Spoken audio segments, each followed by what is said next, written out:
Hello, friends. Welcome to Creative Medicine. In this lecture, we will learn about Staphylococcus aureus characteristic features. So there are different characteristic features are present for Staphylococcus aureus. So, so in the features, first Staphylococcal aureus are characterized by coagulase enzyme. So coagulase is of two types. We can do tube coagulase test or slide coagulase test. So this coagulase test is positive in Staphylococcal aureus. Second, in Staphylococcus aureus, there is heat stable thermonuclease is present. So this heat stable thermonuclease, so this is also important. Then there is DNase is present in Staphylococcus. This DNase is important for breakdown of patient's DNA, or whenever it infects the tissues, the patient's DNA are broken down by this DNase, resulting in pus formation. So this DNase is important in Staphylococcus aureus. Phosphatase.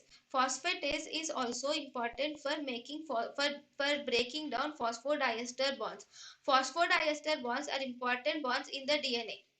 So for breaking down those bonds, these phosphatases are important in Staphylococcus aureus. These phosphatases are also seen in Staphylococcal epidermidis. Then in Staphylococcus aureus, it contains beta carotene. So because of this beta carotene, you will see golden yellow pigmentation.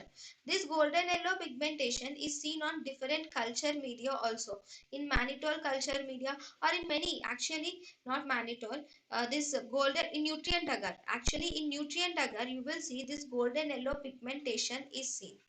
Then, hemolysis is seen on the blood agar. Staphylococcus shows hemolysis on blood agar, and if you see a fermentation of that is mannitol, if you culture staphylococcus in mannitol containing agar, so these staphylococcus will ferment mannitol. So this is one of the unique feature of staphylococcal aureus.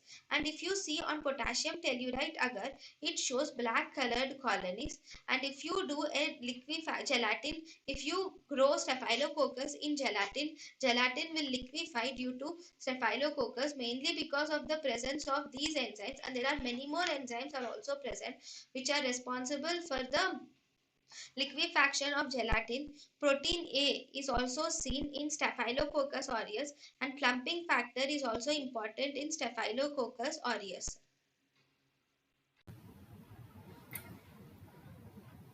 thank you and thank you for watching.